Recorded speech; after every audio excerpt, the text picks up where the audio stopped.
నెల్లూరు జిల్లా వెంకటాచలం మండల కేంద్రంలోని టీడీపీ కార్యాలయం నందు టీడీపీ మండల అధ్యక్షులు గుమ్మడి రాజా యాదవ్ విలేకరుల సమావేశాన్ని నిర్వహించారు. ఈ సందర్భంగా ఆయన మాట్లాడుతూ, దోచుకోవడం దాచుకోవడం ఒక మంత్రి కాకాణి గోవర్ధన్ రెడ్డికి వాళ్ల పార్టీ నాయకులకు మాత్రమే సాధ్యమని అన్నారు. దానికి నిదర్శనమే సర్వేపల్లి నియోజకవర్గంలో అక్రమ గ్రావెల్, సిలికా శాండ్ వంటివే కాకుండా మంత్రి స్వగ్రామానికి కూతంత వేటు దూరంలో కేజీఎఫ్ సినిమాని తలపించేలా పదుల సంఖ్యలో మిషన్లను పెట్టి అక్రమ మైనింగ్ ను నిర్వహిస్తున్నారు. విషయం తెలుసుకున్న సోమిరెడ్డి చంద్రమోహన్ రెడ్డి ఈ అక్రమ మైనింగ్ విషయాన్ని వెలుగుతీశారు. ఎన్నిసార్లు మైనింగ్ పోలీస్ శాఖకు ఫిర్యాదు చేసినా వాళ్లు మామూళ్ల మత్తులో జోగుతూ కాకాణి గోవర్ధన్ రెడ్డి అడుగులకు మడుగులెత్తుతున్నారని భావించిన సోమిరెడ్డి సత్యాగ్రహ దీక్షకు పూనుకున్నారు. ఈ విషయం తెలుసుకున్న మంత్రి కాకాణికి కంటికి కునుకు లేకుండా పోయింది. దీక్షను ఎలాగైనా భంగం కలిగించాలనే ఉద్దేశంతో కాకాణి దీక్ష వద్దకు వైసీపీ గూండాలను పంపించారు. అక్కడకు చేరుకున్న వైసీపీ గూండాలు అక్కడున్న టీడీపీ, జనసేన నాయకులను, కార్యకర్తలను చూసి వెనుదిరిగారు. మరుసటి రోజు సోమిరెడ్డి చేస్తున్న దీక్ష వద్దకు మంత్రి కాకాణి హిజ్రాలను పురమాయించారు. హిజ్రాలు దీక్ష వద్దకు చేరుకొని సోమిరెడ్డి చేపట్టిన సత్యాగ్రహం పేదలకు, రైతులకు మంచి జరిగేలా ఉందని భావించి సోమిరెడ్డిని ఆశీర్వదించి అక్కడి నుంచి వెళ్లిపోయారు. ఎలాగైనా సరే దీక్షను భంగం కలిగించాలని అర్ధరాత్రి పోలీసులను రంగప్రవేశం చేయించారు. సోమిరెడ్డిని పోలీస్ స్టేషన్ కు తరలించారు. ఇకనైనా పోలీస్ శాఖ, మైనింగ్ శాఖ మొద్దు నిద్ర వదిలి కాకాణి అడుగులకు మడుగులు వేయకుండా ఉండాలని కోరుకుంటున్నారు. ఈ అక్రమ మైనింగ్ దండాలను అడ్డుకట్ట వేయలేని పక్షంలో టీడీపీ, జనసేన కూటమితో భారీ సంఖ్యలో కలెక్టరేట్ను ముట్టడించడానికి కూడా వెనకాడబోమని హెచ్చరించారు. ఈ కార్యక్రమంలో టీడీపీ నాయకులు పాల్గొన్నారు. కాకాణి గోవర్ధన్ రెడ్డి అతను శిష్య బృందం నిన్నటి దినంలో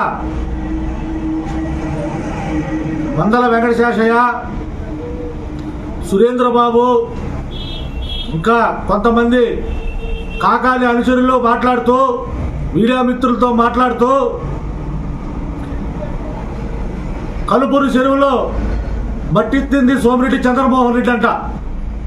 నాయకుడి మీద మీరు గుడ్డ కాల్సి పైన ఇసిరేద్దాం, అవాక్కులు చవాక్కులు పేలుస్తామని చెప్తే చూస్తూ ఊరుకో, ఖబర్దార్ అని చెప్పి హెచ్చరిస్తున్నాం.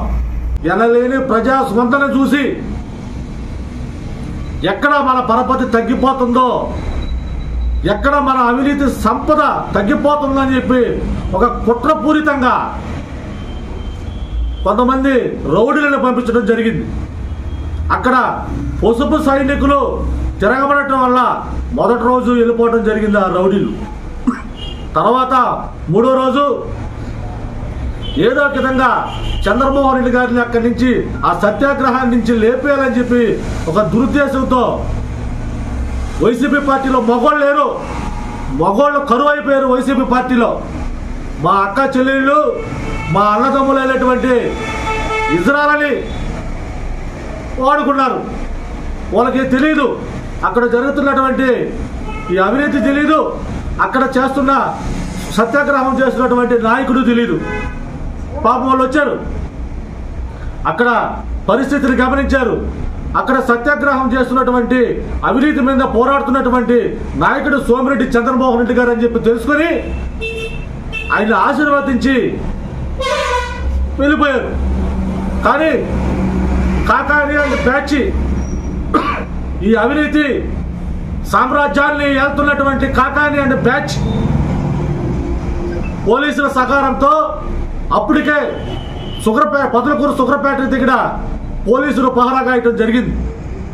మళ్ళీ వాళ్ళని పంపించి మీకు సపోర్ట్గా మేము ఉన్నాం అని చెప్పి పోలీసుల ద్వారా ముందు వాళ్ళు వెనక పోలీసులు వచ్చి ఇక్కడ లా అండ్ ఆర్డర్ ప్రాబ్లం వస్తుంది, ఇక్కడ మీ నుంచి వెళ్ళిపోండి అని చెప్పి తెలుగుదేశం పార్టీ కార్యకర్తలను పంపించి మా నాయకుడికి మేము సపోర్ట్ ఇస్తాం, మీకు మా రక్షణ కల్పిస్తామని చెప్పి చెప్పడం జరిగింది. మా నాయకుడు మీరు కూడా అవసరం లేదు, నేను సావడానికైనా సిద్ధం అని చెప్పి మా నాయకుడు చెప్పడం జరిగింది. ఒకటి అడుగుతున్నాం, మీకు దమ్ము ధైర్యం ఉంటే అవినీతి కాల్చుని ఆపండి, లేదు దానికి పర్మిషన్ ఉంటే చూపించండి.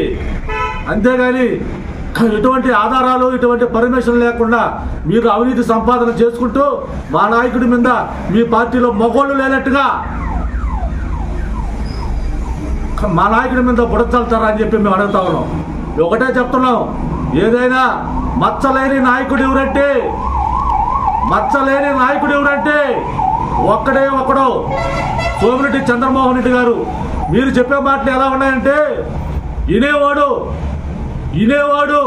ఎర్రి పువ్వు అయితే మీరు అరికథలు ఇంగ్లీష్లో చెప్తారు. ఇంకోసారి కూడా చెప్తున్నా, వినేవాడు ఎర్రి పువ్వు అయితే మీరు అరికథలు ఇంగ్లీష్లో చెప్తారు, కానీ వినేదానికి ప్రజలు సిద్ధంగా లేరు. ఇంక ఇన్ని రోజులు మీ అవినీతి భోగతం, ఇంకా 4 నెలలు ప్రజలు ఇప్పుడు రోజులు గడిచిపోతాయా అని చెప్పి ఎదురు చూస్తూ ఉన్నారు మిమ్మల్ని ఇంటికి సాగనింపేదానికి. ఇక్కడైనా పద్ధతి మార్చుకోండి. మేము ఒకటే డిమాండ్ చేస్తున్నాం తెలుగుదేశం పార్టీ తరఫున, మీరు అవినీతి చేయకపోతే అఖిల పక్షాన్ని అన్ని రాజకీయ పార్టీలతో అఖిల పక్షాన్ని ఏర్పాటు చేయండి, పరిశీలించండి. లేదంటే సిబిఐ విచారణ కోరండి. మీరు ఎటువంటి తప్పు చేయకపోతే, మీరు సిబిఐ విచారణ కోరలేదంటే మీరు అవినీతి పరులు, అవినీతి చేస్తున్నారని చెప్పి ఈ సందర్భంగా తెలియజేస్తా ఉన్నాం.